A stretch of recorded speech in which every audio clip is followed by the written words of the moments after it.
मुरादाबाद में किन्नर के साथ रहने से मना करने पर आदिल की हत्या कर दी गई थी।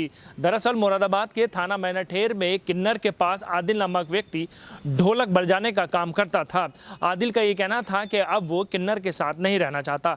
ऐसे में किन्नर ने आदिल नामक व्यक्ति की अपहरण का साजिश रची और उसके बाद उसकी हत्या करा दी। इस मामले में पुलिस ने शव को शिनाख्त करने के बाद जाँच शुरू करी और जाँच में ये पाया गया कि किन्नर ने ही आदिल की हत्या कराई थी। इस मामले में आज 2 व्यक्तियों को गिरफ्तार कर लिया है और जेल भेजने की कार्रवाई की जा रही है। अभी किन्नर जो है फरार बताया जा रहा है, जिसकी पुलिस तलाश कर रही है। किन्नर के यहाँ काम छोड़ना एक युवक को अपनी जान देकर चुकाना पड़ा। युवक किन्नर के साथ रहना नहीं चाहता था। साथ रहने से मना करने पर किन्नर और उसके भाई व भांजे ने मिलकर युवक का अपहरण कर उसकी हत्या कर दी थी और युवक के शव को अलीगढ़ जनपद में फेंक दिया था। मैनाठेर थाना पुलिस और एसओजी की टीम ने इस मामले में 2 हत्या आरोपी को गिरफ्तार कर हत्याकांड से पर्दा उठा दिया, जबकि मुख्य आरोपी मुमताज किन्नर अभी फरार है, जिसकी तलाश में पुलिस टीम जुटी हुई है। बता दें कि हापुड़ जनपद के देहात थाना क्षेत्र के असौड़ा एहसान नगर निवासी आदिल पुत्र शब्बीर मुरादाबाद जनपद के मैनाठेर थाना क्षेत्र के गाँव महमूदपुर माफी निवासी मुमताज किन्नर के यहाँ ढोलक बजाने का काम करता था। युवक आदिल के अपहरण और गायब करने की शिकायत युवक के पिता ने मैनाठेर थाने में दर्ज कराई थी। 22 जनवरी को युवक आदिल की लाश अलीगढ़ जनपद में मिली थी। तब से मैनाठेर थाना पुलिस मामले की जांच पड़ताल में जुटी हुई थी। युवक आदिल की हत्या के मामले में मैनाठेर थाना पुलिस ने हत्या आरोपी महमूदपुर माफी निवासी सलीम पुत्र छोटे और अफसर पुत्र अख्तर को गिरफ्तार कर हत्याकांड से पर्दा उठा दिया है।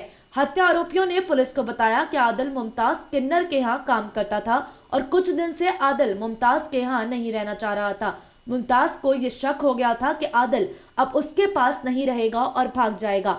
मुमताज आदिल को अपने पास ही रखना चाहती थी, किसी भी कीमत पर अपने से दूर नहीं होने देना चाहती थी। लेकिन आदिल अब मुमताज के पास रहने में आनाकानी कर रहा था। इसी बात से नाराज होकर मुमताज ने आदिल की हत्या करने का प्लान बनाया था और हम तीनों ने मिलकर आदिल की हत्या कर लाश को अलीगढ़ जनपद में फेंक दिया था।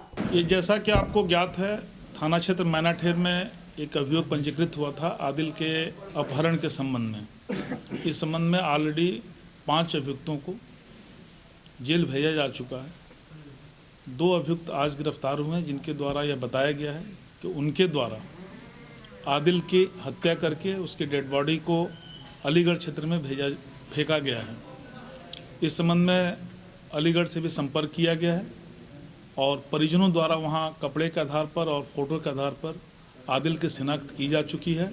इनके द्वारा यह बताया गया कि आदिल मुमताज के साथ रहता था, किन्हीं बातों को लेकर के मतभेद हो गया, जिसके कारण मुमताज ने अपने साथियों के साथ योजनाबद्ध तरीके से उसका अपहरण करके और उसकी हत्या करके उसके डेड बॉडी को अलीगढ़ क्षेत्र में फेंक दिया। एसओजी और थाना मैनाठेर की टीम द्वारा 2 अभियुक्तों की गिरफ्तारी की जा चुकी है, जिससे पूरे घटना का अनावरण हो गया है। इसमें अभी 1 अभियुक्त गिरफ्तार होना शेष है, उसकी गिरफ्तारी शीघ्र कर ली जाएगी। अब तक की जानकारी के अनुसार इनके विरुद्ध जो अभियोग पंजीकृत है, छजलेट थाना क्षेत्र में इनके विरुद्ध अभियोग पंजीकृत है और शेष अन्य थाना क्षेत्रों में जो भी इनके विरुद्ध अभियोग पंजीकृत है उसकी जानकारी की जा रही है। इनके द्वारा जो जिस असलहे के साथ या आला कत्ल जिसको हम कह सकते हैं उसको मारा गया है, वो बरामद हो चुका है इनके निशानदेही पे। क्या रीजन था सर हत्या करने का? चूँकि आदिल इनके साथ रहता था, मुमताज के साथ ही रहता था और मुमताज जैसा कि आपको जानकारी है कि वो किन्नर हैं। आदिल किन्हीं कारणवश मुमताज के साथ नहीं रहना चाहता था और ये अपने साथ रखना चाहते थे। इस कारण मतभेद के आधार पर और मुमताज की गिरफ्तारी के बाद ही बाकी और भी चीज़ें क्लियर हो पाएंगी।